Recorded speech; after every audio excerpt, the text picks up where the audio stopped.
Hey everyone, hope you're doing great. Welcome back to my channel. In today's video, we'll dive into what if Deku had a twin brother who became a villain. Smash that subscribe button, and be sure to peek at the description below. Let's begin. The world for a 4-year-old was a tapestry woven from simple, vibrant threads, the taste of Katsudan, the triumphant theme song of All Might, the shared warmth of a bed, and the absolute certainty of a future filled with wonder. For Izuku and Akira Midoriya, identical twins down to the last unruly curl of their green-black hair and the sprinkle of freckles across their noses, that future was a single, dazzling image. They would be heroes. Together. The greatest duo the world had ever seen, their names chanted in the same breath. It was a dream they nurtured in the space between their beds, under a canopy of All Might posters. They would act out his famous rescues, Izuku providing the frantic, running commentary and the cries of the civilians, while Akira, with a preternatural confidence, would always play the part of All Might, his small fists perched on his hips in a perfect mimicry of the symbol of peace. The day they went to the doctor was supposed to be the day that dream was given its shape, its name.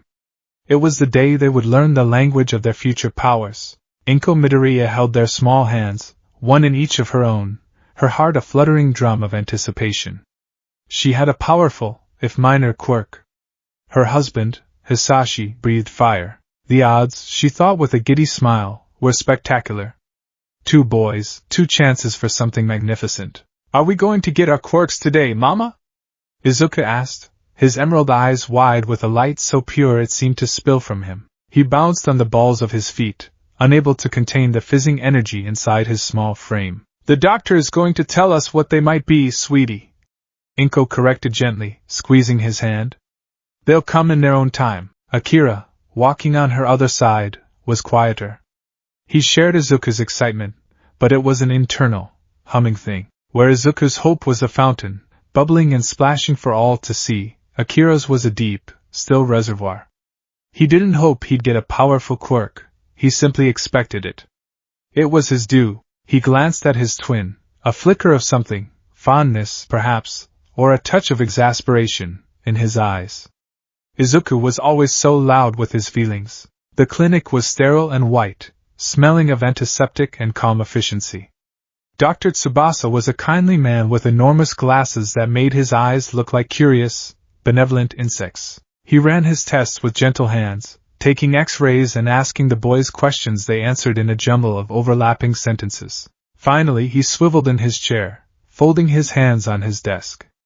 The friendly smile he'd worn throughout the examination had softened into something more solemn, more pitying. He directed it at Izuku. Well, Inko-san, he began, his voice carefully neutral. There are 2 main indicators for quirk development. The first is heredity, which we've discussed. The second, and more definitive indicator, is the presence of a single joint in the pinky toe. Those with quirks have evolved past the need for the archaic double joint. He clicked a button, and an X-ray of a small foot illuminated the screen on the wall. He pointed to the last digit. As you can see here, Izuku has 2 joints. It's an older, quirkless trait. I'm sorry, kid, it's not going to happen. The words didn't crash down. They seeped in, a slow, cold poison. Izuku stared at the X-ray, at the ghostly image of his own bones, which had somehow already betrayed him. The vibrant threads of his future frayed and turned to dust in an instant. He heard his mother's sharp intake of breath, a small, wounded sound. He felt Akira's head turn to look at him, but all Izuku could see was the All Might video he had watched 1,000 times, the one where the hero saved 100 people from a collapsing building, his smile a defiant sun against the clouds of smoke. All Might's voice echoed in his head. Anyone can be a hero! Izuku's chin began to tremble.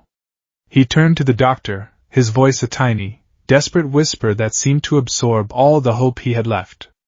Can I still be a hero like him? Dr. Tsubasa sighed, a sound of weary resignation. He'd heard this question before. It's a dangerous profession, especially without a power to protect yourself. Perhaps a police officer, they do great work. He was still talking, but Izuku wasn't listening. The world had gone blurry and silent, muffled by the roaring in his ears. A single, hot tear escaped and traced a path through his freckles. then another, and another. A choked sob broke from his chest, a sound of profound, world-ending grief that only a child can make. Akira stared at his brother. He didn't understand the depth of the sorrow, not really. He just felt a prickle of annoyance. Izuku was crying. He was being loud and weak, and the doctor was looking at him with that awful, soft expression. It was embarrassing. "Stop it!" Akira hissed, his voice low. Izuku's crying only intensified, his small body shaking with the force of his despair. "I said stop it!" Akira's frustration boiled over. A surge of raw, untempered emotion, anger at Izuku's weakness, irritation at the pity in the room, a possessive fury that his family was being looked down upon, welled up inside him. And then, something happened. The air in the room grew heavy and cold, thick as molasses. A low hum vibrated through the floor, a dissonant chord that set teeth on edge. The metal instruments on Dr. Tsubasa's tray began to rattle, first gently, then with increasing violence.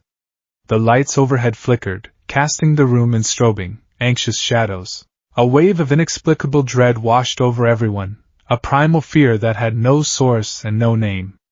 It felt like standing at the edge of a cliff in the dark, the wind whispering of a fatal fall. Inko gasped, pulling Izuku closer instinctively.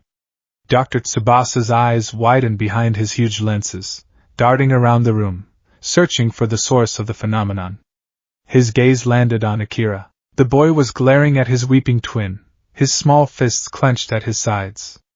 A faint dark aura, like heat haze on a winter's day, shimmered around him. The feeling of dread, of utter misery, radiated from him in palpable waves. As quickly as it began, it stopped. The lights stabilized. The instruments fell silent. The oppressive weight in the air vanished, leaving behind only a lingering chill and the sound of Izuku's sniffles. Dr. Tsubasa slowly pushed his glasses up his nose, his mouth agape. The pity was gone, replaced by an expression of pure, unadulterated awe. He completely ignored the still crying Izuku and leaned forward, his eyes locked on Akira. "My word," he breathed, his voice trembling with excitement. "Inko-san, your son, this one." He pointed a shaky finger at Akira. "This is a powerful quirk. An emitter type, looks like, tied to emotion, psychic perhaps? The potential, it's astronomical. Truly magnificent." Inko looked from the doctor's awestruck face to her son, Akira, who was now staring at his own hands, a dawning look of comprehension and pride on his face. Then she looked at Izuku, still shuddering in her arms, his face buried in her side, the embodiment of a broken dream. In that sterile, white room, the foundation of their house cracked. One son was diagnosed as nothing, the other as everything. The world had presented them with two paths, and without a single step being taken, the Midoriya twins were already miles apart. The years that followed did not heal the fracture, they widened it into a chasm. The world, it turned out, had very different ways of treating a prodigy and a pariah. Their shared bedroom became a map of their diverging lives. The All Might posters remained, a relic of a forgotten unity, but the space was bisected by an invisible line. Izuku's side was a shrine to hero analysis, with notebooks filled with his spidery, detailed handwriting and carefully drawn sketches of heroes in action. Akira's side became an arsenal. It started with grip trainers and weighted vests Inko had bought him, and soon included expensive quirk-dampening materials for him to practice pushing through, and high-tech monitors to measure his energy output. The playground became their first true battlefield. At 5 years old, Izuku, ever the optimist, still tried to join in the games of heroes and villains. "I can be All Might," he declared one afternoon, striking a wobbly pose. A boy with extendable fingers sneered. "You can't be a hero. You're a Deku. A quirkless nobody." The laughter of the other children was like a physical blow. Izuku's face fell, the All Might pose crumbling. He stood there, small and defenseless, as the other boys closed in, shoving him. Akira had been watching from the swings, a thunderous look on his face. He wasn't moved by pity for Izuku. He was moved by a sense of offended pride. That was his brother they were mocking. His family name, their weakness reflected on him. He slid off the swing and strode over, the air around him growing cold. "Leave him alone," he said, his voice flat. The finger-stretching boy laughed. "Or what? You'll cry like he does? Akira's eyes narrowed. He didn't throw a punch. He didn't have to. He focused his burgeoning power, a torrent of indignant fury, and unleashed it. The lead bully froze, his face paling. He was suddenly consumed by a wave of pure, unadulterated terror. He saw flashes of his worst fears, falling from a great height, being lost in the dark, the monster under his bed. He whimpered, stumbled backward, and then turned and fled, the other children scattering in his wake. Izuku looked up at his brother with wide, grateful eyes. Akira! You saved me! Akira looked down at him, his expression unreadable. Don't let them push you around, he said, but it wasn't comforting. It was a command. It makes you look pathetic. He turned and walked away, leaving Izuku standing alone in the sudden silence, the joy of his rescue curdling into shame. This became the pattern. Akira's protection was not a shield offered in love, but a weapon wielded out of embarrassment. He defended Izuku not because he cared for his brother's feelings, but because he couldn't stand the sight of his own twin being weak. Katsuki Bakugo added another layer of complexity to their schism.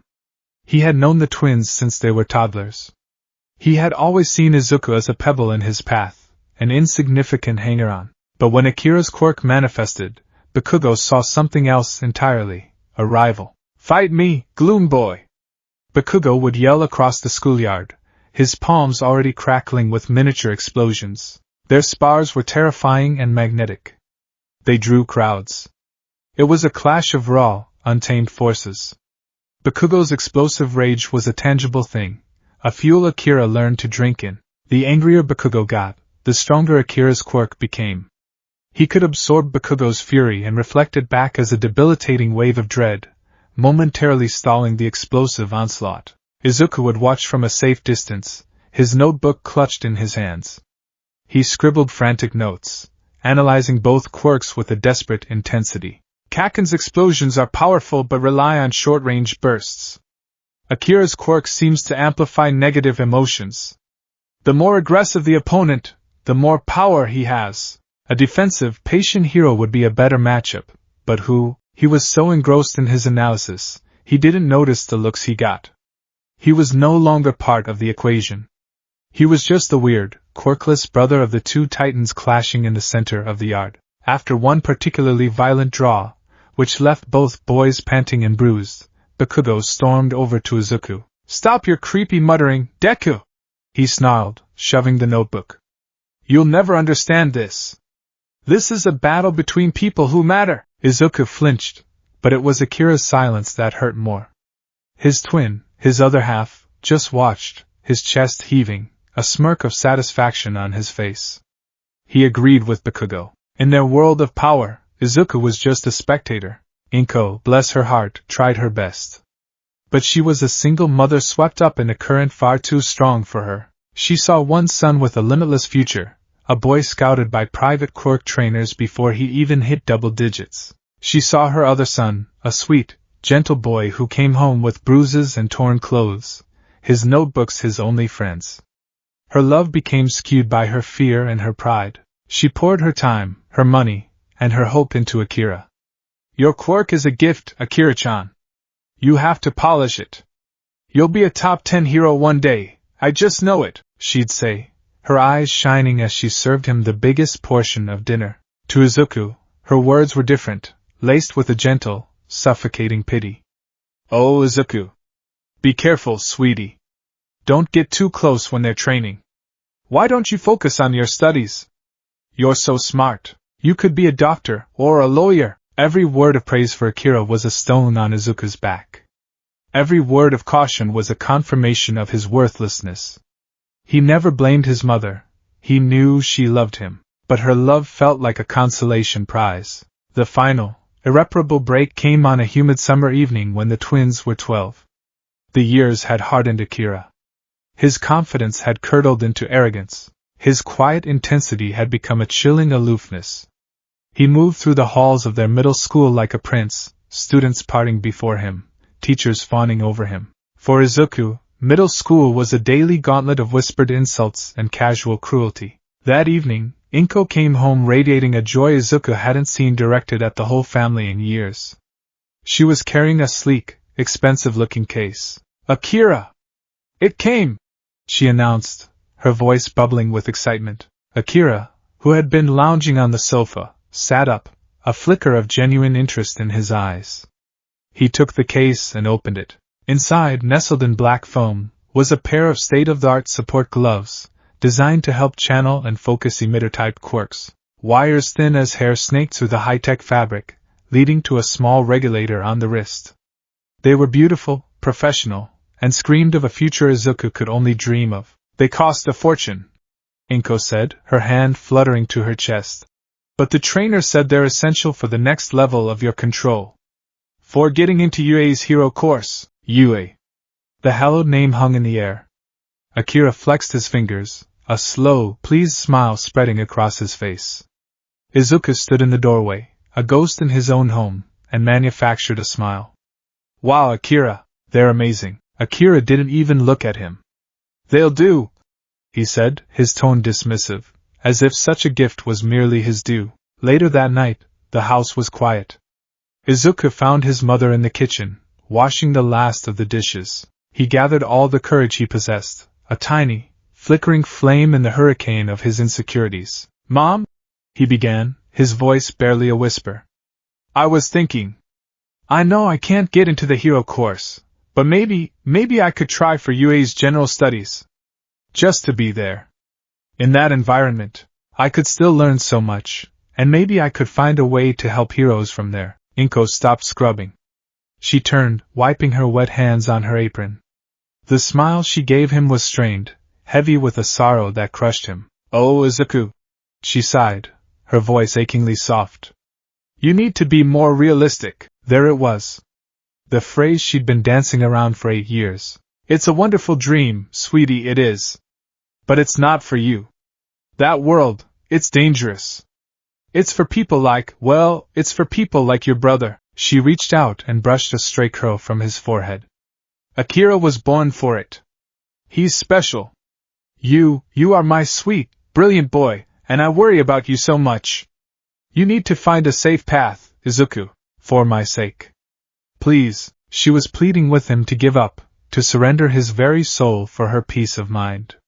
Tears pricked his eyes, and he couldn't say a word. He just nodded, turned, and fled to his room, his heart a shattered ruin in his chest. He didn't know that Akira, on his way to get a glass of water, had stood silently in the darkened hallway, hearing every single word. He had listened to his mother confirm everything he already believed, that he was special. That Izuku was a liability. That their paths were not just different, but on entirely different planes of existence. He didn't feel a shred of pity. He felt validated. He felt a cold, hard certainty settle in his gut. Izuku was in their room, standing before the giant All Might poster on his side of the wall. The hero's triumphant smile felt like a cruel joke. He was trying to swallow the lump in his throat, to force back the tears that threatened to fall. He was a Deku. A useless dreamer. His own mother believed it. The door creaked open and Akira walked in. The expensive new gloves were on his hands, the faint hum of their standby mode a stark reminder of the gulf between them. The room was thick with a silence that was louder than any argument. "She's right, you know," Akira said. His voice was not angry or taunting. It was a simple, cold statement of fact, which made it all the more devastating. Izuku flinched, turning from the poster to face his twin. In the dim light, they were a perfect, fractured symmetry. Same face, same hair, but their eyes held galaxies of difference. Izuku's were oceans of pain, Akira's were chips of ice. "You heard?" Izuku whispered. "I heard," Akira confirmed. He took a step closer, flexing his gloved fingers. "It's time you heard it from me, too." He looked Izuku up and down, his gaze filled with a contempt that had been festering for years. It was the look he gave bullies, villains, and anything else he deemed beneath him. "Mom's right. You can't be a hero. You're a liability. A joke. All those notebooks, all that stupid muttering, it's pathetic. You're a weight tied to my ankle, and I've been dragging you along for years." Each word was a perfectly aimed blow, striking at the core of Izuku's being. This wasn't Bakugo's loud, explosive cruelty. This was the precise, surgical dissection of his soul by the one person who was supposed to share it. You just get in the way. Akira continued, his voice dropping to a low, venomous hiss. You always have. He took one final step, until they were barely a foot apart. He was taller now, broader. The product of years of training and a diet of praise. Izuku felt impossibly small. So stop it, Akira commanded, his eyes burning with a cold fire Izuku had never seen before. Stop dreaming. Stop trying.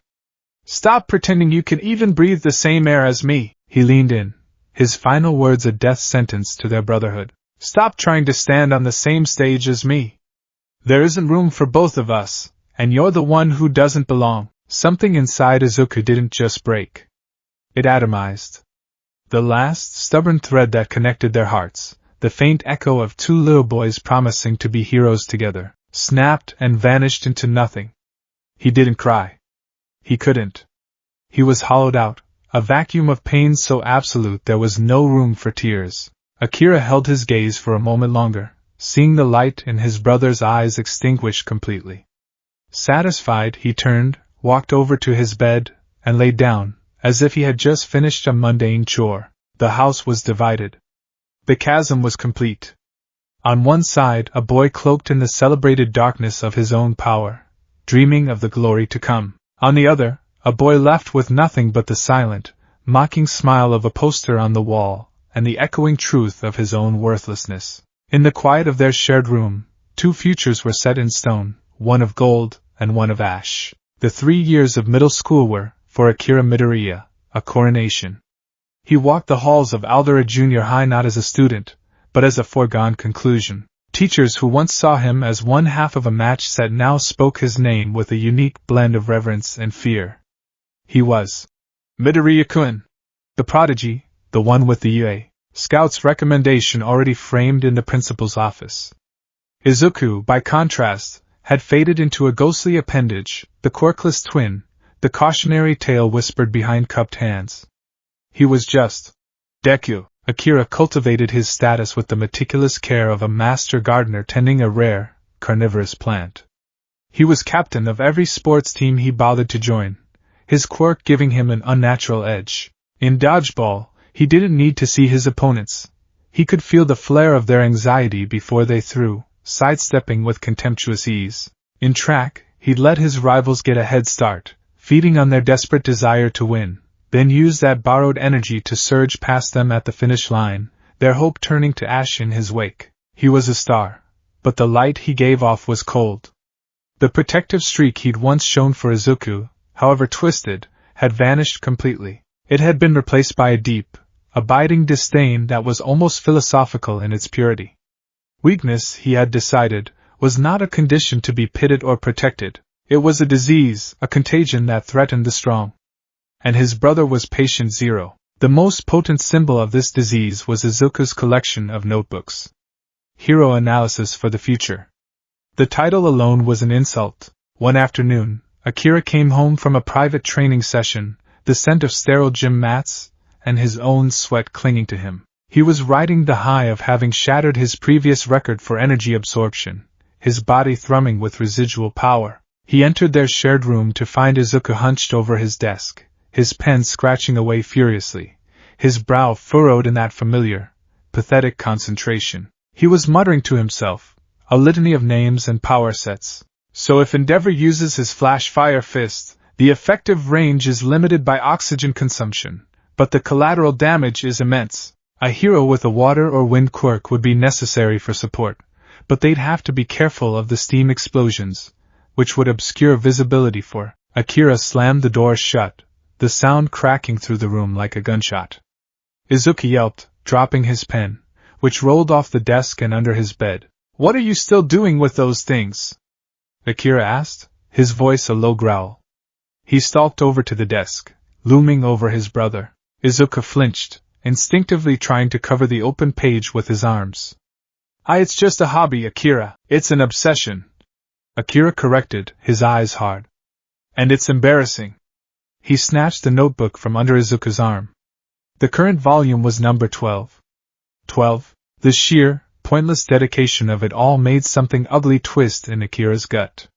He flipped through the pages. Detailed sketches of heroes, complex diagrams of their support gear, paragraphs of speculative analysis on their weaknesses. An encyclopedia of fools!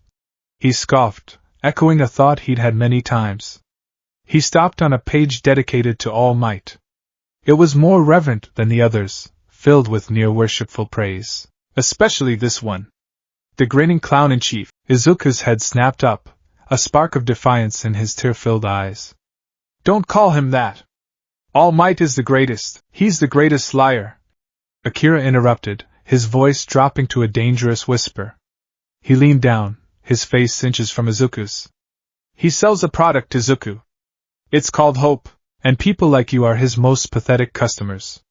You buy it all up because you have nothing else. He tapped the page with a contemptuous finger. You analyze their strengths and weaknesses like it's a game, like you could ever possibly understand. You can't. You don't know what it feels like to have power coursing through your veins. You don't know the pressure, the drive, the reality of it. You're a spectator watching from the cheap seats, writing fanfiction about a world you will never be a part of. Tears were streaming down Izuku's face now, silent and defeated. Give it back, please, he whispered. A cruel smirk touched Akira's lips. He held the notebook aloft. For a moment, Izuku thought he was going to destroy it, to unleash that cold, terrifying aura and tear it to shreds, but Akira did something worse.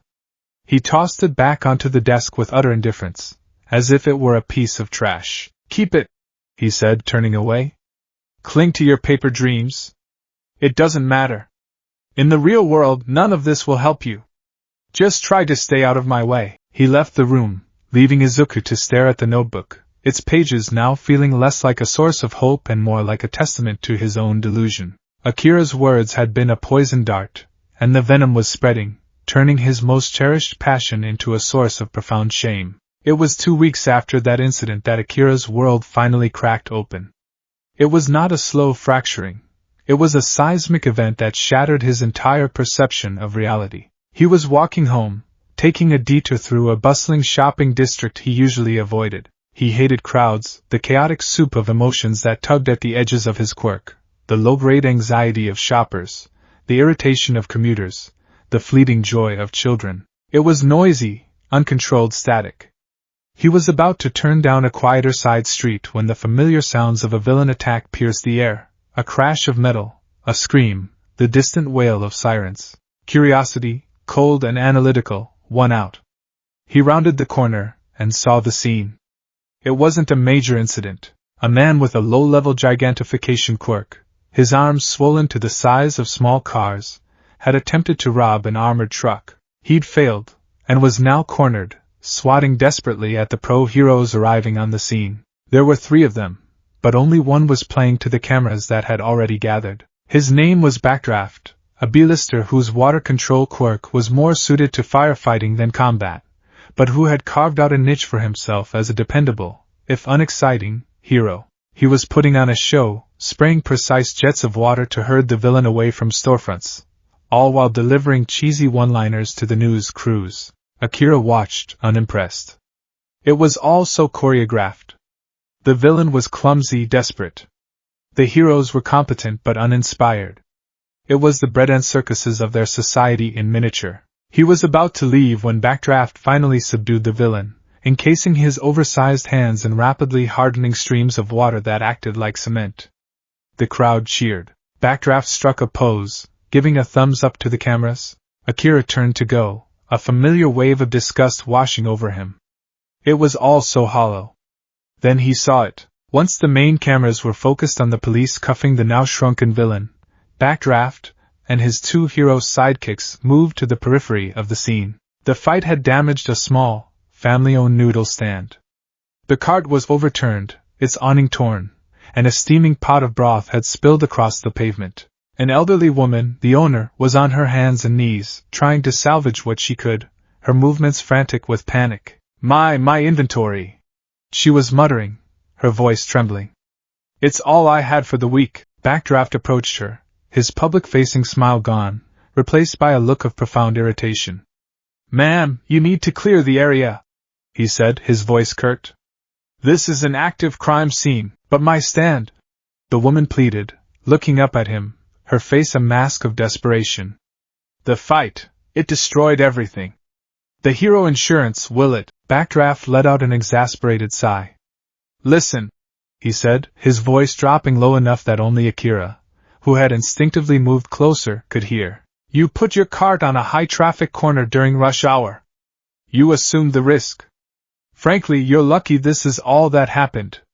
You were too weak to even get out of the way properly. Now move it, before I have you cited for obstruction. The woman stared at him, her expression crumbling from desperation into utter despair.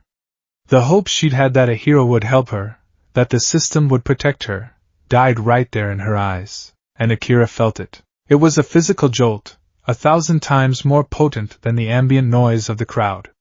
He felt the woman's despair flood into him, a cold, bitter, hopeless feeling that was nauseatingly pure. It was the feeling of being small, of being worthless, of being crushed under the heel of a world that didn't care.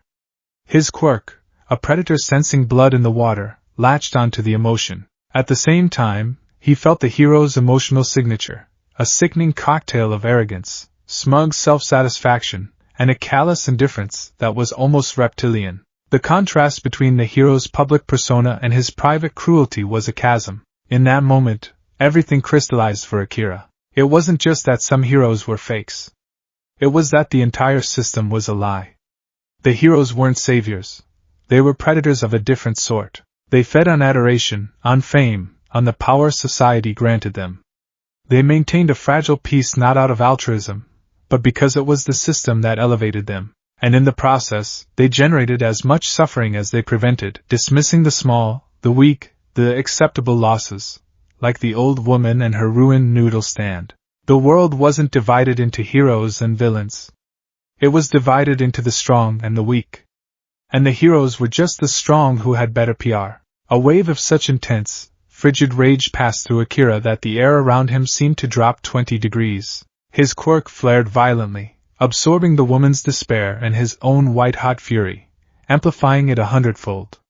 Backdraft, standing a few feet away, suddenly shuddered. He clutched his chest, a look of confusion on his face as a wave of inexplicable dread washed over him, momentarily souring his victory. He shook his head, blaming it on adrenaline, and stalked away, leaving the old woman to her quiet ruin. Akira didn't move.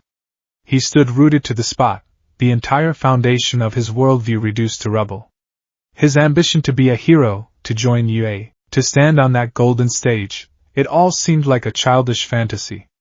To become a hero like Backdraft would be to become the very thing he now despised. The praise of his teachers, the admiration of his classmates, his mother's pride, it all tasted like ash in his mouth. They weren't celebrating his potential for good, they were celebrating his strength. They were complicit in the same lie, worshipping power for its own sake. He looked down at his own hands, the hands that could manipulate the very fabric of human emotion. He had always seen his quirk as a tool for victory, for dominance. Now, he saw it differently. It was a lens, a way to see the truth. His quirk didn't just feed on despair, it understood it. It was attuned to the fundamental, ugly reality of the world that hope and heroism tried to paper over. Despair, he realized with a chilling clarity, wasn't a weakness. It was the truth. Hope was the illusion. That day, he walked home a different person. The arrogant boy had been burned away, leaving behind a cold, purposeful ideologue. He looked at the world with new eyes, and everywhere he looked, he saw the cracks in the facade. This new perspective cast the events of the following week in a horrifyingly sharp light. He went through the motions of school, his silence now deeper, more unnerving. He watched Bakugo bully Izuku with a detached, clinical interest. He saw not a childhood rivalry, but a microcosm of their society, the strong asserting their dominance over the weak, and the weak accepting their lot. Then came the day of the sludge villain. Akira was walking home, deliberately taking the long way, avoiding the direct path to the prison he called home. He was contemplating his future, a dark and formless thing. UA was out of the question. What then? He felt like a weapon without a purpose, a key for a lock that didn't exist. It was a new and unsettling feeling. He was used to certainty. Then he heard the explosions. They were loud, familiar, and tinged with a desperation he had never heard from their source before. He broke into a run, not out of concern, but out of a grim, detached curiosity. He arrived at the same shopping district he'd been in a week prior.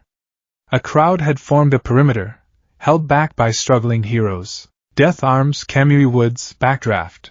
The same kind of B-listers, all of them useless. In the center of the chaos was a writhing, monstrous creature made of green sludge. And trapped within it, suffocating, his explosions firing off randomly, was Katsuki Bakugo. A part of Akira, a cold, dark, vindictive part, felt a flicker of grim satisfaction. His great rival, the boy who embodied explosive, arrogant strength, was being drowned in filth, his power rendered useless. It was a perfect metaphor, but that feeling was quickly subsumed by a wave of pure contempt for the heroes standing around. "I can't get a solid hit. He'll just reform," Death Arms yelled. "My power's no good in this tight space, and the fire is a problem," Kamui Woods lamented. Backdraft was busy putting out the small fires Bakugo's explosions had started, his expression one of frantic inadequacy. They were all making excuses. They were waiting for someone with the right quirk to come along and save the day, because they were too afraid or too specialized to risk failure. They were worthless. Their cowardice was causing the crowd's fear to skyrocket, and Akira could feel it all, a rising tide of terror that made the air thick and electric. And then, through the wall of bodies, a small, green-haired figure burst from the crowd. Izuku. Akira's blood ran cold. He froze, his mind unable to process what he was seeing. Izuku, quirkless, useless Izuku, was sprinting toward the monster. He had thrown his yellow backpack at it, a pathetically futile gesture, and was now clawing at the sludge, his fingers scrabbling for purchase, his face a mask of terrified determination. "DKU!" Bakugo's muffled scream was barely audible. Akira was paralyzed by a maelstrom of conflicting emotions. White-hot fury that his brother, his blood, was embarrassing their name in the most public, idiotic way imaginable. A surge of the old, familiar shame.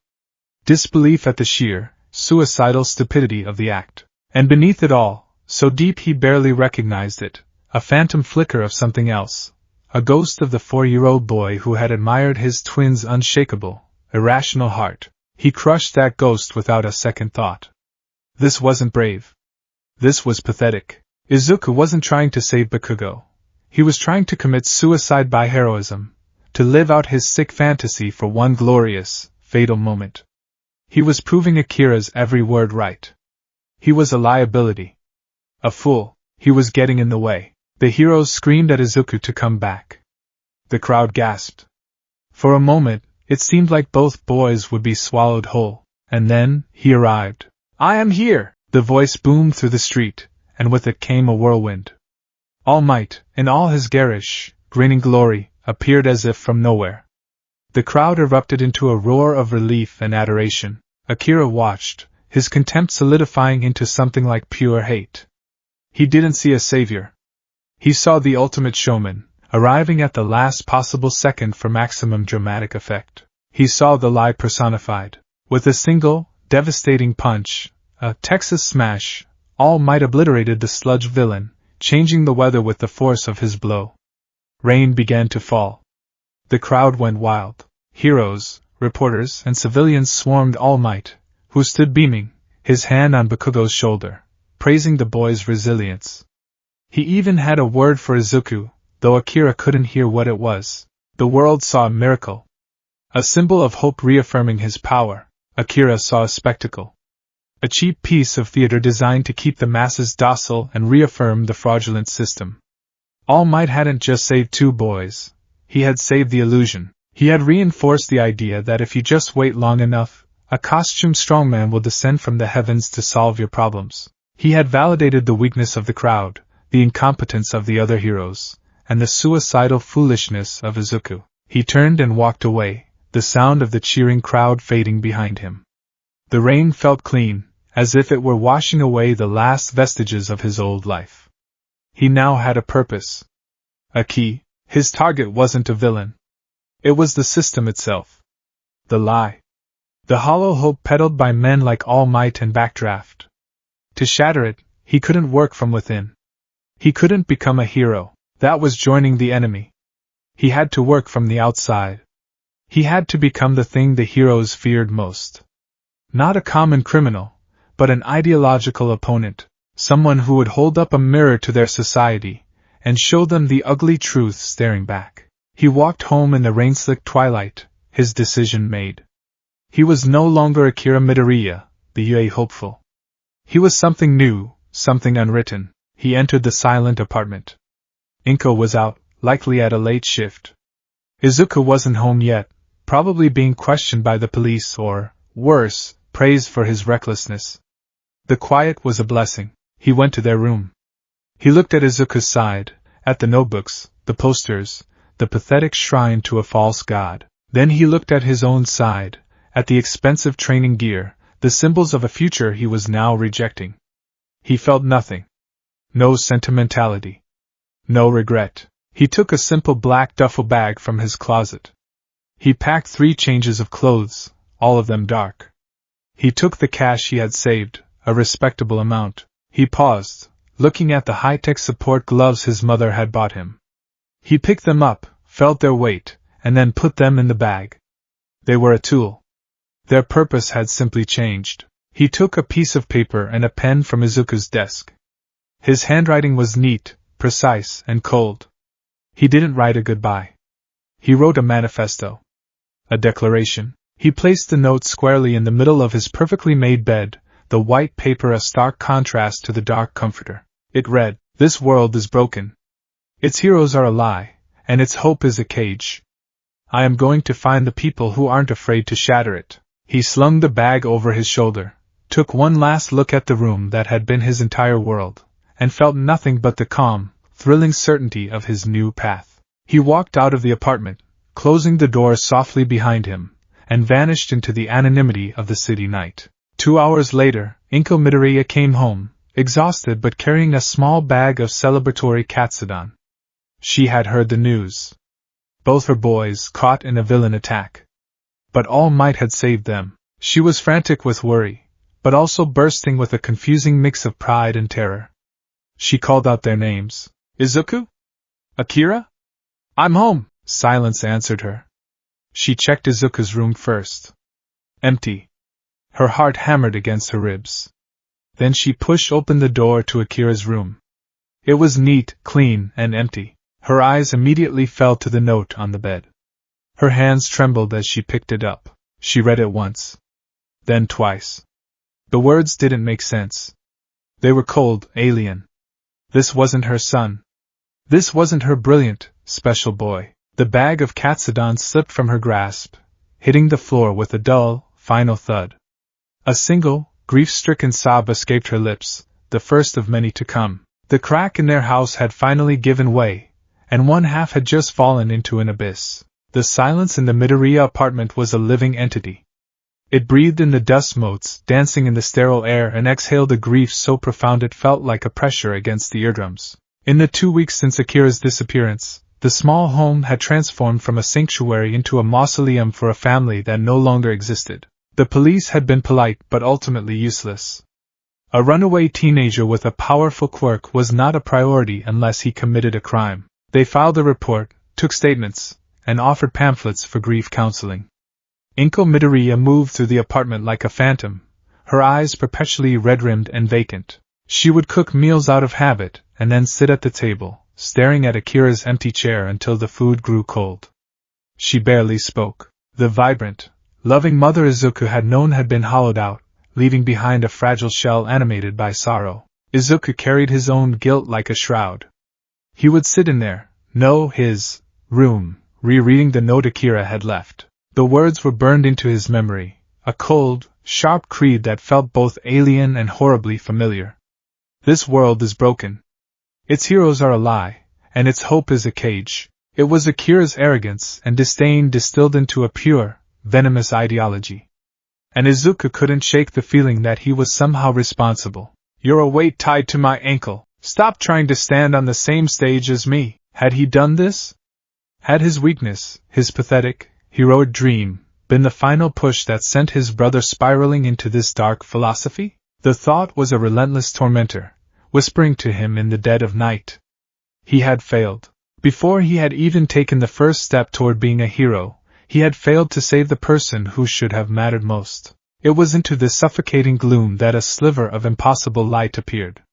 It took the form of a gaunt, skeletal man with sunken eyes and a blindingly bright smile, All Might. He had found Izuku a few days after the sludge villain incident, after Izuku had been both scolded and praised for his reckless act. He revealed his secret, the terrible injury, the wasting away of the symbol of peace. And then, standing on the trash-strewn sands of Dagoba Municipal Beach Park, he had made his offer. I have deemed you worthy, All Might had said, his voice imbued with a solemn power. My quirk is not my own. It is a sacred torch passed down from one generation to the next, and I want you, Izuku Midoriya, to be its next bearer. I want to give you my power. Under normal circumstances, this would have been the single greatest moment of Izuku's life. It was the validation of every dream, the answer to every prayer. But now, the offer was tainted by the shadow of his brother. He looked at the mountain of garbage, at the rusting cars and broken appliances, and it felt like a perfect metaphor for his life, a junkyard of broken promises and discarded hopes. Why me? Izuku asked, his voice raw. After what you saw, I was useless. I just got in the way. I didn't save anyone. You did. You were the only one who moved. All Might countered gently.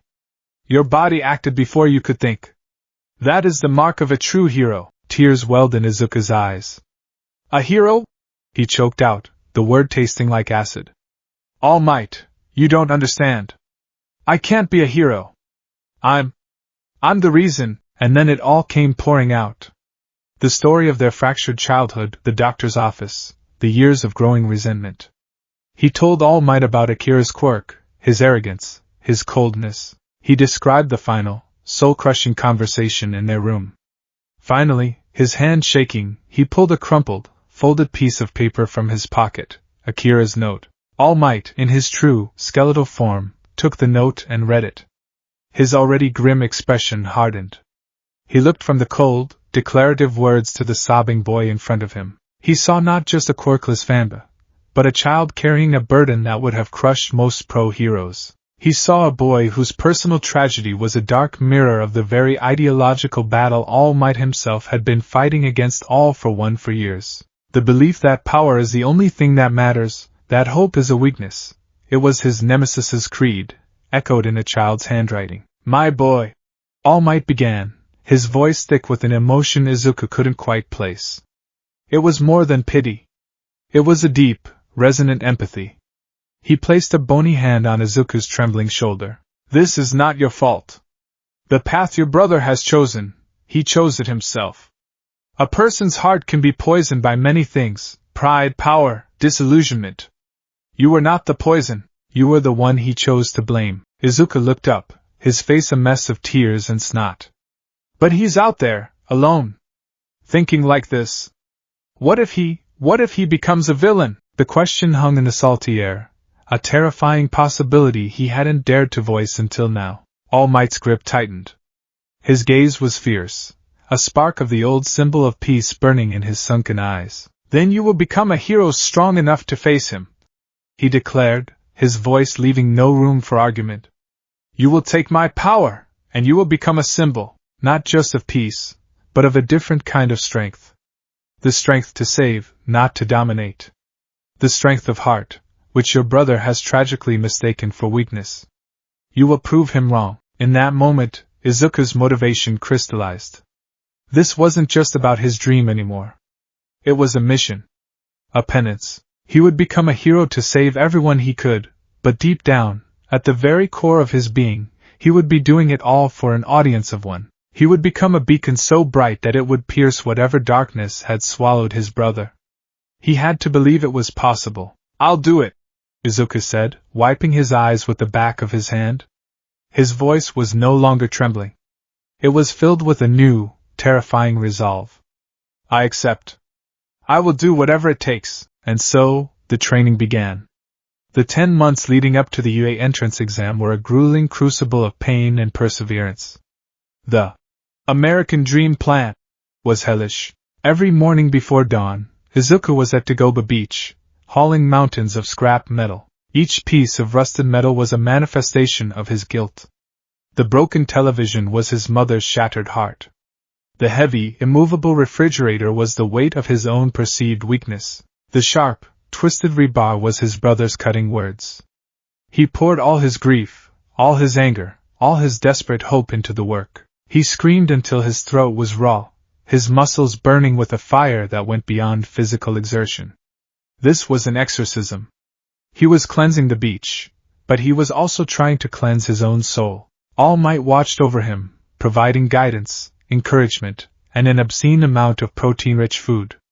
He saw the boy's drive and was both awed and concerned. He had given Izuku a goal, but the boy had turned it into a self-flagellating crusade. "Easy there, young Midoriya," he'd call out, coughing up a bit of blood into his handkerchief. "You must also learn to rest. A hero who burns out before his first battle is no hero at all." But Izuku couldn't rest. In the quiet moments, the guilt would creep back in. So he pushed harder. He studied until his eyes burned, his hero analysis notebooks now supplemented with textbooks on physics, engineering, and law. He had to be smarter, stronger, better in every conceivable way. His motivation was a dual-edged sword. He wanted to be a hero like All Might, to save people with a smile. But a darker, more desperate need fueled him from beneath. He had to become strong enough to find Akira. Strong enough to stand on the same stage, not as a rival, but as a savior. Strong enough to pull him back from the abyss. On the morning of the exam, the beach was pristine, the rising sun glinting off a coastline that had been reborn. Izuku, no longer a scrawny, trembling child but a lean, powerfully built young man, stood atop the last mountain of trash, screaming his triumph at the dawn. All Might stood before him, beaming with pride. "You did it, my boy. You are a worthy vessel." He plucked a single hair from his golden mane. "Now," he boomed, holding it out. "Eat this." Izuku, exhausted and overwhelmed, looked at the hair with comical confusion. But he did as he was told. He accepted the legacy. He choked down the single strand of hair, a symbol of hope, a tool for his crusade. He felt nothing at first. Just the anticlimactic taste of hair. But deep within him, the embers of a sacred torch, a power nurtured for generations, had been passed. The legacy was bestowed. While Izuku was hauling scrap metal under the watchful eye of the symbol of peace, Akira was learning a different set of lessons in a much harsher school. The city at night was a different beast. By day, it was a gleaming monument to hero society. By night, it was a network of shadows, a hidden ecosystem of the forgotten and the disenfranchised. For the first few weeks after leaving home, Akira lived in that ecosystem. He slept in abandoned warehouses and under overpasses, the stench of grime and decay a constant companion.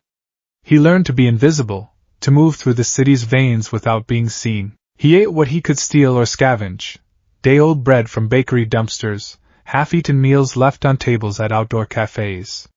The hunger was a constant, gnawing ache, a physical reminder of his new reality. He was surrounded by despair. It was the lifeblood of the city's underbelly. He felt it emanating from the homeless man with the weak mutation quirk that made his skin itch constantly, ostracized for being a nuisance. He felt it from the teenage runaway huddled in an alley, her dreams crushed by an abusive family. He felt it from the low-level criminals who risked their lives for a few thousand yen, trapped in a cycle of poverty and violence. His quirk, Despair Amp, drank it all in. It was a constant, low-level hum at the base of his skull, a morbid symphony that confirmed his worldview with every passing moment. This was the truth of the world the heroes ignored. This was the rot beneath the floorboards. The experience didn't break him, it forged him. His ideology, once a privileged, intellectual concept, was now tempered in the fires of reality. His resolve hardened into diamond. He began hearing whispers. In the seedy bars where he'd slip in to steal leftover food, in the hushed conversations between petty thugs, a name kept coming up, Stain. The hero killer. Akira gathered information with cold efficiency. He learned of Stain's crusade against false heroes, his bloody trail through the city of Hosu. He felt a flicker of professional respect. Stain had conviction. He had identified the disease. But his methods were flawed. He was a surgeon trying to cure cancer by removing individual tumors while ignoring the systemic nature of the illness. Culling a few fakes wouldn't change the hero-worshipping culture that produced them. The entire system had to be raised. The whispers also spoke of a new group, a gathering of malcontents coalescing around Stain's ideology, led by a shadowy figure named Shigaraki. They were calling themselves the League of Villains. It sounded amateurish, pathetic even. But it was a start. It was a gathering of people who, for their own reasons, wanted to see the world burn. It was a place to find tools. Finding them was a challenge. They were new, disorganized, and paranoid. It took him a month of navigating the criminal underworld, of trading information, and of using his quirk in small, intimidating bursts to get a name and a location. A man whose quirk allowed him to hear whispers on the wind for a 3-block radius finally gave him what he needed, his teeth chattering from a dose of pure, unadulterated dread Akira had fed him. The location was a rundown bar called Shiori's, tucked away in a grimy, forgotten corner of Kamino Ward. The windows were blacked out, the paint peeling. It smelled of stale beer and decay. Akira pushed open the door and stepped inside. The interior was dim, lit only by the glow of a television screen in the corner. A man made of purple-black mist was meticulously polishing a glass behind the bar. Seated on a stool, hunched over the bar, was a young man with a mess of pale blue hair. He was scratching his neck with a furious, compulsive energy, his fingers raw and red. He wore a simple black hoodie, but what was most unnerving were the disembodied hands that seemed to be attached to his clothes, one gripping his face, others on his arms and head. This had to be Shigaraki. He looked less like a revolutionary leader and more like a petulant child throwing a tantrum in his basement. The mist man, Kurojairi, was the first to speak, his voice a smooth, calm baritone. "Can we help you? This is a private establishment." Shigaraki didn't even turn around. "Get lost," he rasped, his voice dry and scratchy. "We're not recruiting random NPCs." Akira felt a flicker of annoyance but suppressed it. He had not come this far to be dismissed by a man-child with a skin condition. "I heard you were looking for people who hate All Might," Akira said, his voice even and cold. "I heard you were looking for people who want to tear down this society of fake heroes." Shigaraki stopped scratching his neck. He slowly swiveled on his stool, his red eyes, visible through the gaps in the hand on his face, fixing on Akira. They were the eyes of a gamer who had just been interrupted mid-level, bored, irritated, and filled with a casual cruelty. "And who are you?" Shigaraki asked. "Another Stain fanba? Come to lecture me about true heroes? I'm so over that." He punctuated the sentence with a violent scratch at his neck. "Stain is a half measure," Akira stated flatly. The words hung in the air. Shigaraki's scratching paused again. Kurojairi's yellow eyes narrowed slightly. "He trims the hedges," Akira continued, taking a step forward into the bar's dim light. "I want to poison the roots. I want to burn down the whole garden." Shigaraki tilted his head, a flicker of genuine interest in his eyes. "Big words for a stray kid. You look like you haven't eaten in a week. What's your deal? What's your quirk? Can you kill All Might?" "My name is Akira," he said, ignoring the last question. "And my quirk is a philosophy," Shigaraki scoffed, a dry, rattling sound. "Oh great, a philosopher. This is boring. Kurojairi, get rid of him. He's ruining the atmosphere. Perhaps we should see what he can do." "Tamura Shigaraki," Kurojairi advised, his voice still calm. "He found us. That shows a certain level of resourcefulness." Shigaraki sighed dramatically. "Fine. Show us your party trick, philosopher. Make it quick. I'm about to lose a life." Akira's lips curled into a faint, cold smile. This was the moment. He closed his eyes and reached out, not with his hands, but with his mind. He didn't focus on the ambient despair of the bar. Instead, he zeroed in on the potent, chaotic source of negativity in the room, Shigaraki himself. He tapped into the roiling cesspool of Shigaraki's emotions, the frustration, the seething hatred for All Might, the childish impatience, the deep-seated nihilism. He drew it in, absorbing the raw, destructive energy. It felt like drinking pure acid, but it was powerful. Then, he amplified it 100-fold and unleashed it. The effect was instantaneous and absolute. The temperature in the bar plummeted. The glasses behind the counter began to vibrate, not with a rattle, but with a low, soul-shaking thrum. The light from the television seemed to dim, the colors leaching away until it was a depressing gray. An immense, crushing weight descended upon the room. It wasn't just fear. Fear is an active emotion. It implies a fight-or-flight response. This was something far worse. It was the absolute, soul-crushing certainty of defeat. It was the feeling of a game that was already lost, of a final boss that was infinitely powerful, of a world where the concept of winning had been erased. It was pure, unadulterated despair. Kurogyri, for the first time, looked shaken. His misty form seemed to flicker and contract, as if the sheer weight of the aura was compressing him. He felt an existential dread, the sense that his very existence was a meaningless, temporary flicker. Shigaraki was hit the hardest. He gasped, his hand falling from his neck. For a moment, his gamer-like detachment was shattered. He was plunged into a vision of his ultimate failure. He saw himself turning to dust, All Might standing over him, not even with a smile, but with an expression of utter indifference. He felt the cold, hard finality of game over. His hatred, his driving force, was momentarily snuffed out, replaced by a vast, empty hopelessness. Akira held the aura for 5 seconds, then released it. The warmth and color flooded back into the room. The oppressive weight vanished. The glasses fell silent. The television blared its cheerful jingle once more. The only lingering effect was a deep, bone-aching chill in the stunned silence of the bar's 2 occupants. Shigaraki was panting, his red eyes wide with something that looked almost like fear, quickly morphing into a twisted, manic excitement. He began, a dry chuckle that grew into a full-blown, unhinged laugh. Ha ha! Now that's a hell of a party trick! He stood up, walking toward Akira, his movements jerky and excited. You don't just make people scared. You make them give up. You make them feel like I feel every time I see that bastard's smiling face on TV. I like it.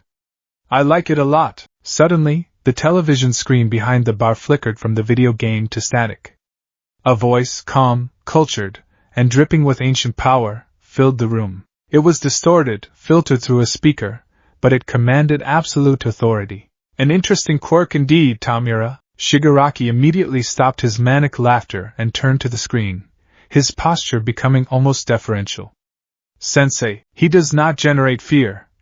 The voice from the speaker continued, a note of analytical interest in its tone. He manipulates and weaponizes despair. The very antithesis of the symbol of peace's empty promises. A perfect tool for our cause. Akira stood his ground, his heart beating a steady, calm rhythm. He knew who this was. The true leader. The one Shigaraki called. Sensei, you see the truth of this world, boy, the voice said, addressing him directly. You see the lie of heroism for what it is. You wish to cultivate the despair that society sweeps under the rug. I wish to harvest the fruits of that despair. Our goals are compatible. A proposal. An alliance. This was what Akira had been searching for. A patron, a platform from which to launch his war. What is your name, boy? The voice asked. Akira Midoriya. He answered, his voice clear. There was a moment of silence from the speaker. It was almost imperceptible, but Akira felt a subtle shift in the room's atmosphere, as if the name had been recognized. Midoriya. The voice mused, a strange resonance in the single word. No. That name belongs to the world you have left behind. It is the name of a weak boy, a follower. You are no longer that. You are a force, a philosophy made manifest.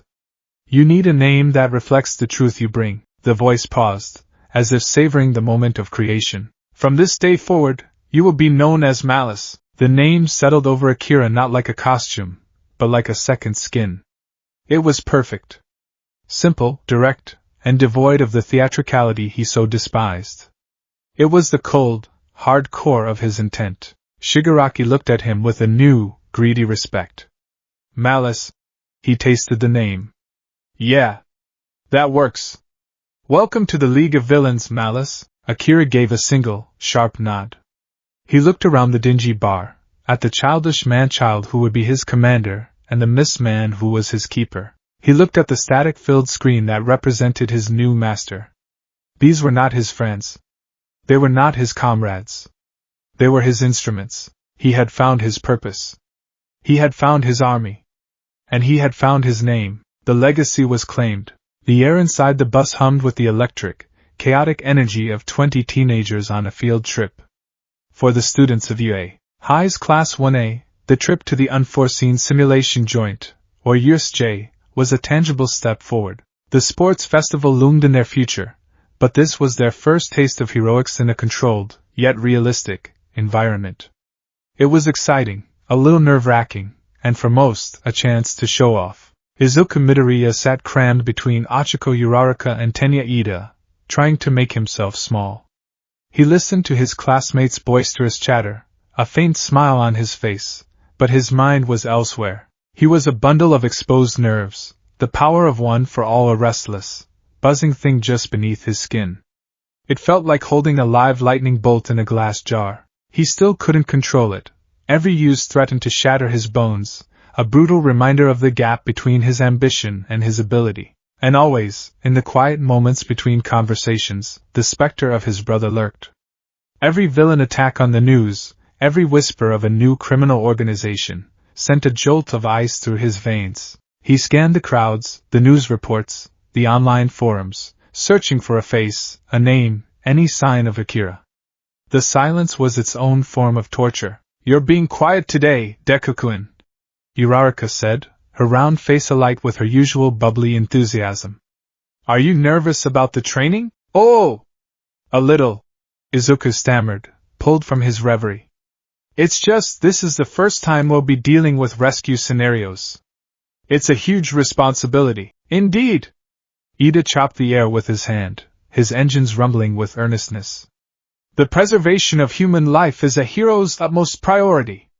We must approach this training with the gravity it deserves." Izuku nodded, but his thoughts were darker. The preservation of human life. He couldn't even be sure if his own brother was still alive. "Speaking of quirks," Tsuyu Ajiri said, her typical bluntness cutting through the chatter. "Your power is a lot like All Might's, Midoriya-chan." The entire bus seemed to fall silent. Izuku froze, his blood turning to ice. He could feel every eye on him. What? And no way! I mean, All Might doesn't break his bones every time he rambled, his face flushing a violent shade of red. "But it's true that you both have that simple, powerhouse feel." Eijiro Kurishima chimed in, hardening his arm with a grin. "My hardening is strong, but it's not flashy like that. A real man's quirk." The conversation moved on, a new wave of excited speculation washing over the bus. Izuku sagged in his seat, his heart hammering against his ribs. He had dodged a bullet, but Ajiri's observation was dangerously astute. He risked a glance at Bakugo, who was staring out the window, his expression thunderous. Bakugo had seen Izuku's power firsthand. He knew something was different. He just didn't know what. The explosive silence from his childhood friend was, in many ways, more unnerving than his shouting. They arrived at the massive domed structure of the USJ. The hero they met inside was not Aizawa, but 13, the space hero. Their specialty was rescue, their black hole quirk a perfect tool for clearing debris and containing disasters. 13 gave a passionate speech about the duality of quirks, how powers designed for destruction could be used to save lives. Izuku listened intently, his pen flying across a fresh page in his notebook. He was so engrossed, so caught up in the hopeful message, that he almost missed the shift in the atmosphere. It started as a flicker. The lights inside the dome stuttered, and a strange, cold feeling washed through the facility, like a winter draft from an open door. Mr. Aizawa, who had been standing beside 13, went rigid. His eyes, usually half-lidded and bored, were now wide and sharp. 13, protect the students, he commanded, his voice a low, urgent growl. He pulled his yellow goggles over his eyes. At the center of the USJ, in the plaza below the entrance, the air began to warp and distort. A pinprick of darkness bloomed, swirling into a churning vortex of purple-black mist. It was a warp gate. A big one, and from it, people began to emerge. Not heroes. Not staff. They were a motley collection of thugs and criminals, their faces twisted in ugly sneers, their quirks on wild display. There were dozens of them. At their head stood the man with the pale blue hair and the disembodied hands, Tamura Shigaraki. And beside him, a hulking, bird-faced creature with an exposed brain, its muscles bulging unnaturally, a Noma. But it wasn't the numbers, or Shigaraki's disturbing appearance, or even the Noma that made Izuku's blood run cold. It was the third figure standing at the forefront. He was tall and lean, dressed in simple, dark tactical gear that made no attempt to be a costume. He wore no mask, but a simple black hood was pulled low over his head, casting his face in deep shadow. He stood with a calm, almost serene posture that was horribly out of place amidst the manic energy of the other villains. And Izuku felt him. It was a psychic presence, a wave of pure, concentrated misery that washed over the entire dome. It wasn't just fear. It was deeper, colder. It was the feeling of giving up. The vibrant excitement of the students curdled into a thick, syrupy dread. Their confidence faltered, their resolve wavered. Izuku felt his own hard-won determination begin to fray at the edges, the voice of his inner doubt suddenly screaming in his ears. You can't do this. You're not ready. You're just a fake with a borrowed power, he gasped, clutching his chest, the feeling so intensely familiar it was like a physical blow. He knew that feeling. He had lived with a diluted version of it for years. Villains? Kirishima said, his voice tight. No way. Did they break in? At a hero school? 13, what's happening? Momo Yaoyorozu asked, her voice trembling slightly. This is no simulation, Aizawa said, his capture weapon already unraveling from his neck. This is a real attack. The League of Villains. He turned his head slightly. And they brought a secret weapon. Down in the plaza, Shigaraki giggled, a dry, scratching sound that echoed unnaturally in the vast space.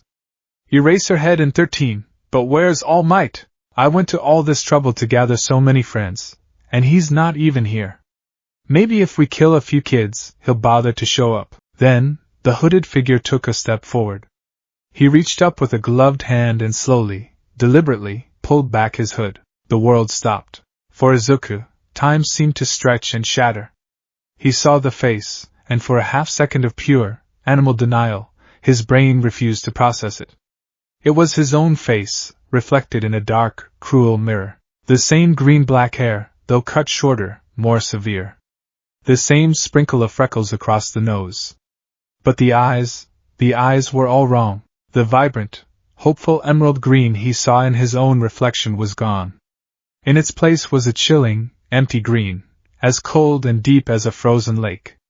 They held no warmth, no doubt, no fear, only a profound, calculating contempt. It was Akira. A sound escaped Izuku's throat, a strangled, guttural noise that was half gasp, half sob. His legs gave out, and he would have crumpled to the floor if Ida hadn't caught him. Midoriya! What's wrong? Ida's voice sounded a million miles away. Uraraka stared at him, her face pale with concern. Deku-kun? You're as white as a sheet, but Izuku couldn't hear them. He could only stare at the figure below, his twin brother, standing side by side with villains, radiating an aura of pure despair that was actively trying to crush their spirits. The silence he had been dreading for 10 months had been broken by the worst possible answer. Akira's eyes scanned the students on the upper landing. They passed over the others with dismissive indifference, but then they locked onto Izuku's. For a moment, their gazes met across the distance, a bridge of shared genetics spanning a chasm of ideology. A faint, cruel smirk touched Akira's lips. It was a look that said, I told you so. It was a look that said, welcome to the real world. Malice. Shigaraki whined beside him, scratching his neck. Get on with it. Soften them up. I want to see them cry. Akira, no, Malice, didn't break eye contact with Izuku. He raised a hand, and the oppressive aura of despair intensified tenfold. It was no longer a passive presence. It was an active, psychic assault. The students of Class 1A cried out, stumbling back. Their fears, their insecurities, their deepest anxieties were dragged to the surface and amplified. Kaminari felt the terror of his quirk going haywire. Yaoyorozu was paralyzed by the sudden, overwhelming fear of not being smart enough, of her plans failing. Kirishima's confidence in his hardened skin evaporated, replaced by the certainty that it would shatter like glass. A mental-type quirk! Aizawa grunted, his eyes flashing red as he tried to use his erasure. But it had no effect. The aura wasn't a visible projection he could negate. It was a wave of pure psychic energy. It's not his body producing it. It's something else. Kurojire's misty form expanded behind the villains.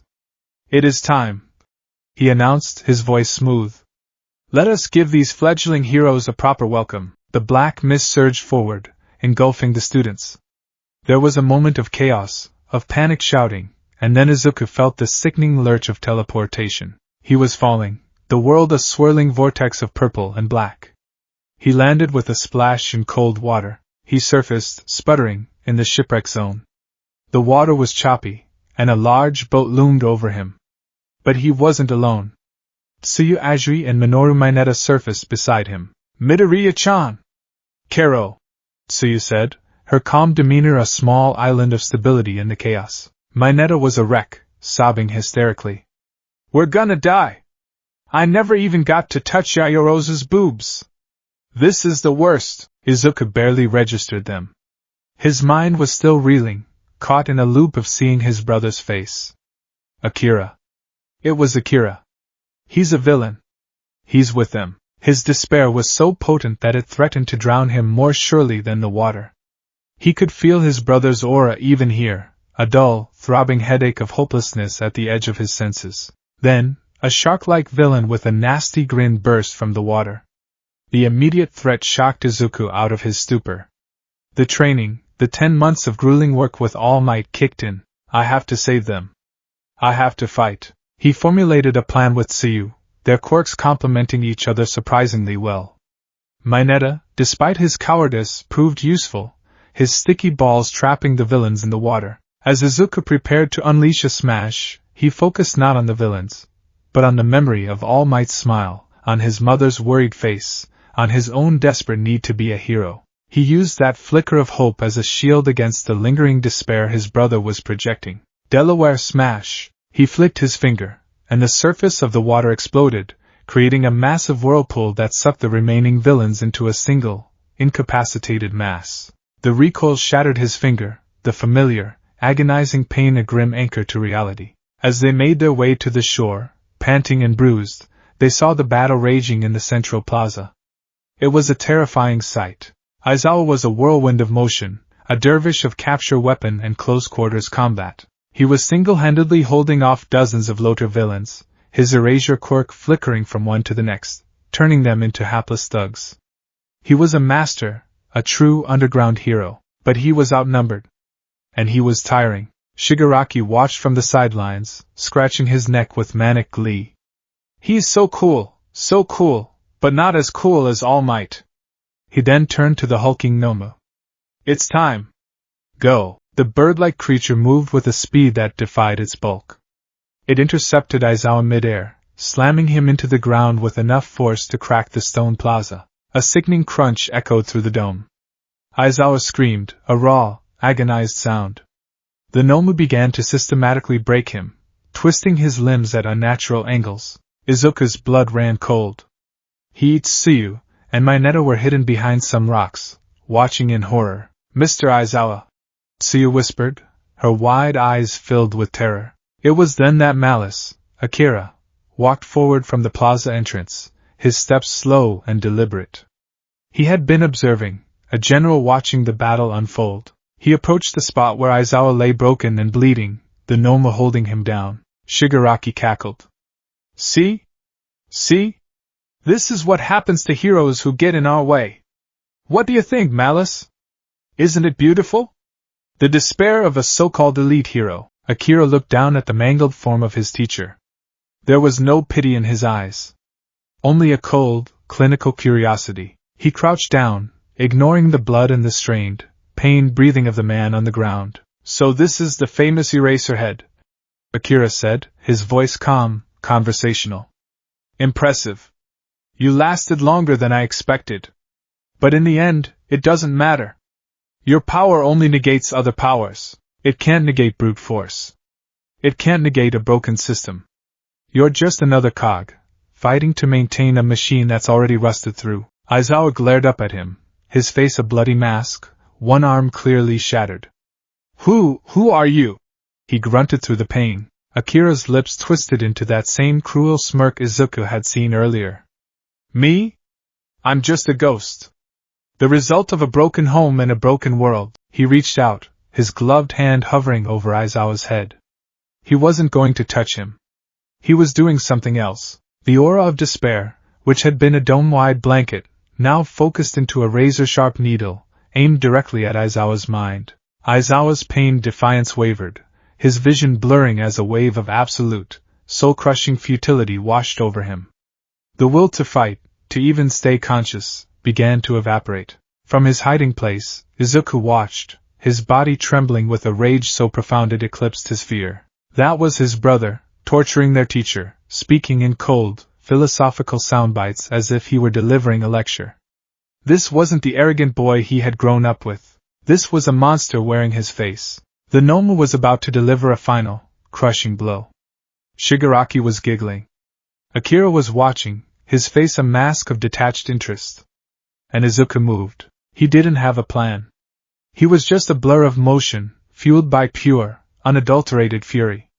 He burst from behind the rocks, one for all coursing through his arm, a roaring inferno of borrowed power. Get away from him! He screamed, his voice raw with rage and grief. He launched himself through the air, his fist cocked back for a smash. Shigaraki, Akira, and the gnome turned to face the incoming attack. Akira's eyes widened for a fraction of a second, the first hint of genuine surprise he had shown all day. He saw not the sniveling, quirkless weakling from his memories. He saw a screaming missile of green lightning, his face a mask of righteous fury, wielding a power that felt terrifyingly familiar. It was like All Might's. But before Izuku's punch could land, the gnome moved.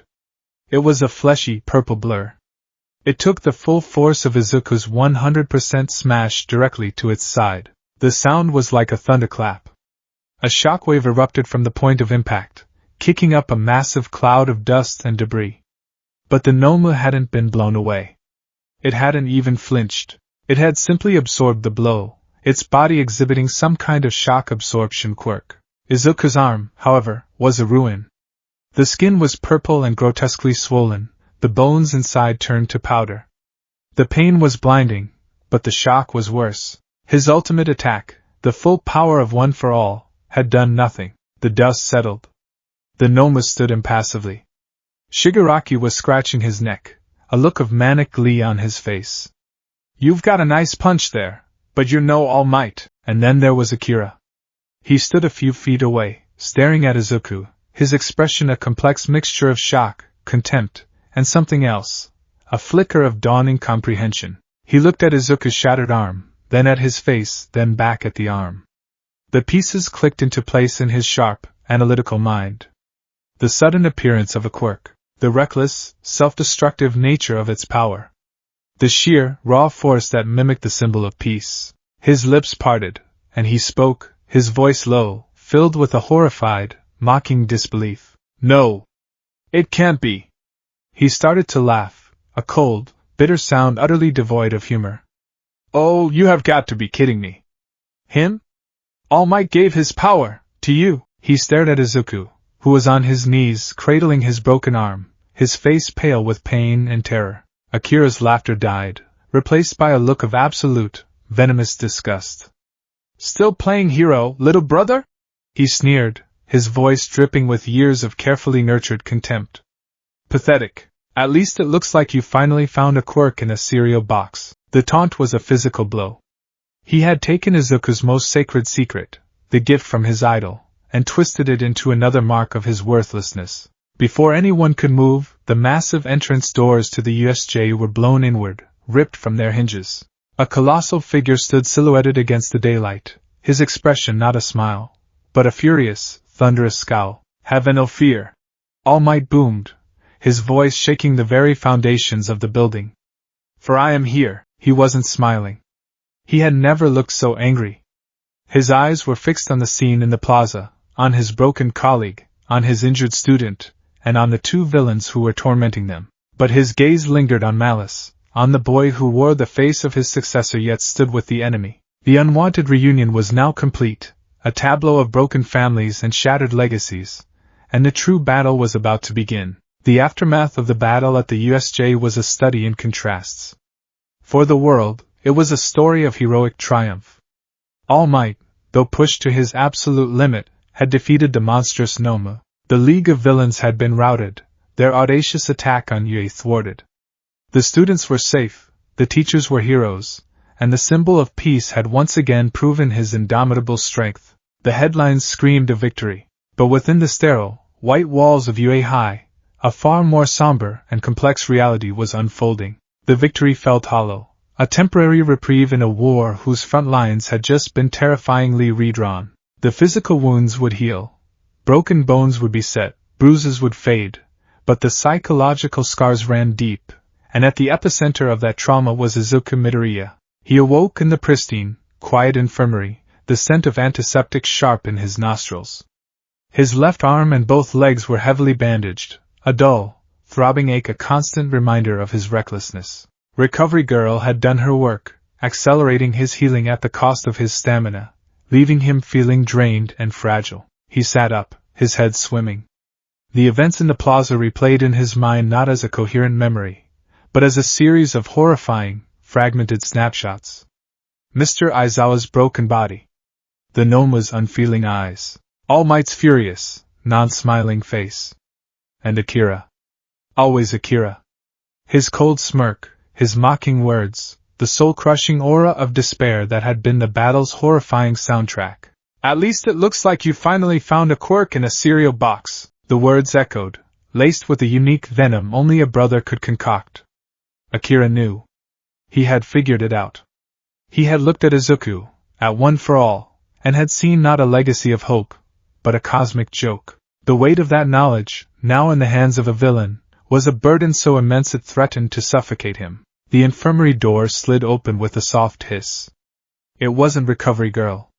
It was Principal Nizu, perched on the shoulder of a grim-faced detective Naomasa Tsukachi. All Might followed them in, looking more skeletal and haunted than Izuku had ever seen him. Mr. Aizawa was not with them. He was in a specialized hospital, undergoing extensive surgery. There was no warmth in the room. The air was thick with a heavy, official gravity. This was not a wellness check. It was an interrogation. Midoriya Shonen. Nizu began, his beady black eyes holding an unnerving level of intelligence and seriousness.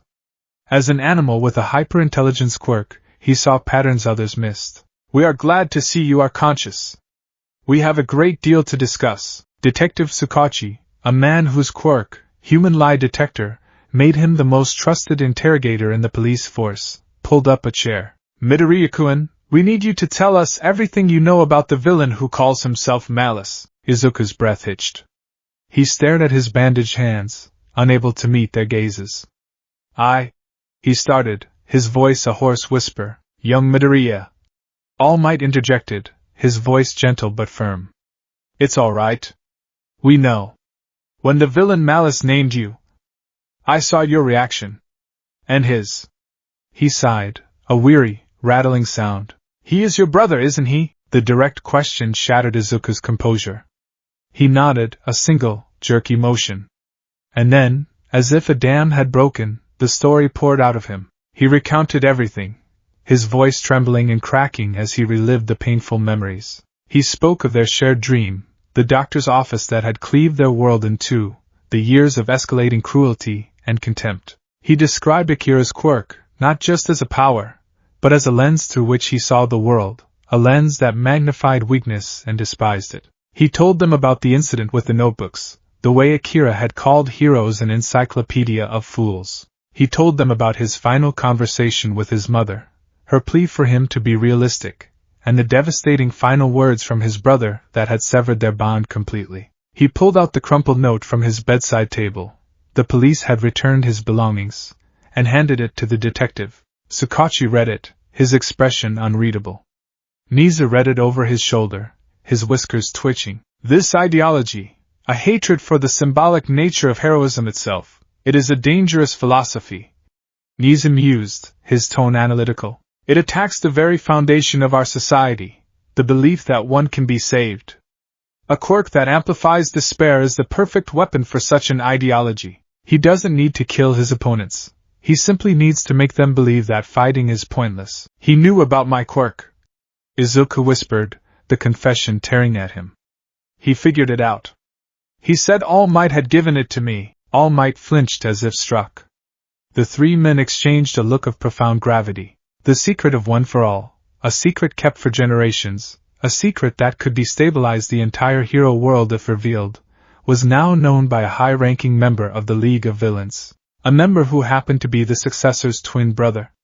The strategic nightmare of the situation was immeasurable. His knowledge of One for All is a catastrophic development, Niza stated, his voice devoid of any comforting platitudes. It paints a target on your back, Midoriya Shonen, larger than any of us could have anticipated.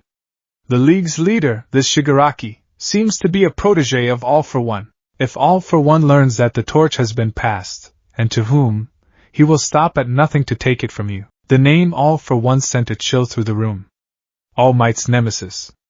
The shadowy puppet master behind Shigaraki. But it's more than strategic, Tsukachi added, his gaze softening slightly as he looked at Izuku's pale, distraught face. This is personal. Malice, your brother, won't just be fighting a symbol, he'll be fighting you. He has a direct, emotional weapon to use against you, one that no other hero would have to face. He knows your history, your fears, your insecurities. He can tailor his attacks to break you, specifically. The weight of their words settled on Izuku. He wasn't just a student anymore. He was a strategic liability, a target, and the emotional weak point in a war he was barely beginning to understand. The dream of being a hero like All Might, saving people with a smile, felt like a naive, childish fantasy. His path was going to be darker, more complicated, and infinitely more painful. He thought of his mother. How could he ever tell her? How could he explain that one of her sons was a villain, and the other was destined to fight him? The thought was an agony all its own. What do we do? Izuku asked, his voice small. Niza's gaze was sharp and decisive. For now you do nothing but heal. You are a student of UA High, and we will protect you. All Might and I will handle the strategic implications. Your job, Midoriya Shonen, is to get stronger. Stronger in body, and more importantly, stronger in here. He tapped his own furry head. You must become unshakable. You must become the one thing your brother's power cannot break, a true symbol of hope. The principal's words were meant to be inspiring, but to Izuku, they felt like an impossible command. How could he be a symbol of hope when his own heart felt like a black hole of despair? The rest of Class 1A was in turmoil. They had been sent home after giving their statements, ordered to rest and recover. But rest was impossible. They had faced real villains. They had seen their teacher nearly beaten to death. They had tasted true fear. The experience had bonded them in a way no training exercise ever could, forging them into a unit through shared trauma. The group chat on their phones, usually filled with memes and homework complaints, was now a flurry of anxious messages. Kaminari, is everyone okay? That was insane. I can't stop shaking. Jiro, yeah? I keep hearing that misty guy's voice. And that feeling, that creepy, hopeless feeling. Kirishima, seriously. It felt like all my confidence just drained away. So unmanly? Whatever that hooded guy's quirk was, it's terrifying. The conversation inevitably turned to the climax of the battle. Uraraka, did everyone see Deku-kun? He was so brave. He jumped in to save Mr. Aizawa. Ida, while his actions were undeniably heroic, they were also incredibly reckless. He must learn to temper his bravery with tactical assessment. Todoroki, he fought a monster that All Might struggled against. And he did it with broken limbs. Shoto Todoroki's message, rare and concise, silenced the chat for a moment. He had watched the entire exchange from the landslide zone, his perspective clear and unobstructed. He had seen Izuku's raw power, and he had seen the villain in the hood, the one who looked unnervingly like Midoriya, and the strange, intense dynamic between them. He didn't understand it, but he recognized it as something significant. The one person who remained silent in the chat, and silent in his own home, was Katsuki Bakugo. He lay on his bed, staring at the ceiling, his hands shoved behind his head. He wasn't thinking about the sludge villain Redux, or being held hostage, or even All Might's awesome power. He was replaying a single, bizarre moment over and over in his mind. He remembered the villain, the one who looked like a goddamn carbon copy of Deku, laughing. That cold, bitter laugh as he stared at Izuku's broken arm. All Might gave his power to you. The words made no sense. Gave his power? What the hell did that mean? But Bakugo had known the Midoriya twins his entire life. He knew Deku, the useless, quirkless pebble who had worshipped heroes with a sick intensity. And he knew Akira, the arrogant, powerful bastard who had looked down on everyone, including Bakugo himself. Akira's presence hadn't surprised him. In a dark, twisted way, it made a sick kind of sense. Bakugo had always sensed a rotten core in Akira, a pride so vast it bordered on sociopathy. That he would become a villain? It was extreme, but it fit the trajectory. But Deku suddenly manifesting a super-strength quirk right before the UA exam, a quirk powerful enough to mimic All Might, a quirk that even Akira seemed to think was given to him. It was a puzzle, and the pieces were infuriatingly refusing to fit. He couldn't stand it. The not knowing was like an itch under his skin. He grabbed his phone, his movements sharp and angry, and stormed out of his room. He needed answers, and there was only one person who had them. He arrived at the Midoriya apartment complex 20 minutes later, his hands shoved in his pockets, a scowl etched onto his face. He hesitated at the door, an unfamiliar feeling twisting in his gut. It felt like concern. He crushed it viciously. He wasn't concerned. He was pissed off. He pounded on the door. After a long moment, it opened a crack. It wasn't Izuku. It was Inko Midoriya. She looked terrible. Her face was pale and drawn, her eyes swollen and vacant. She looked like she had aged 10 years in the last few weeks. Katsuki-chan? She said, her voice a fragile whisper. Izuku is resting. I need to talk to him. Bakugo grunted, his usual explosive demeanor tempered by the sight of her raw grief. Before she could protest, Izuku appeared behind her. He was leaning on a crutch, looking pale and exhausted, but his eyes were wide with surprise. Kaken? What are you doing here? Bakugo pushed past Inko, his patience evaporated. He stormed into the living room, turning to face Izuku. We need to talk. Now. Inko hovered worriedly in the doorway. Izuku gave her a weak, reassuring smile. It's okay, Mom. Can you give us a minute? She hesitated, then nodded slowly and shuffled back toward her bedroom, closing the door softly behind her. The two boys stood in silence for a moment, the air thick with years of unspoken history. Are you okay? Izuku asked quietly. Bakugo scoffed, deflecting the question. Don't ask me that, you damn nerd. You're the one who looks like you went 10 rounds with a cement mixer. He took a deep breath, his frustration finally boiling over. What the hell is going on, Deku? Izuku flinched. What do you mean? Don't play dumb with me. Bakugo snarled, taking a step forward. I was there. I saw him. Your psycho twin brother, standing there with that hand freak and the giant bird brain. His voice dropped, becoming less angry and more intense, more confused. Why didn't you tell me? Why didn't you say anything about that damn psycho running off to become a villain? I knew he was rotten, but this... He gestured wildly, unable to find the words. This was it. This was the most vulnerable he had ever allowed himself to be around Izuku. He wasn't just angry. He was shaken. The certainty of his world, where he was the strongest and everyone else was a stepping stone, had been cracked. Akira, his rival, had betrayed the very concept of heroism they had both, in their own ways, aspired to. Izuku looked at Bakugo's face, at the genuine confusion and frustration in his eyes, and saw not his childhood bully, but someone else who was caught in the blast radius of Akira's choices. I didn't know how, Izuku admitted, his voice barely a whisper. He just left a note.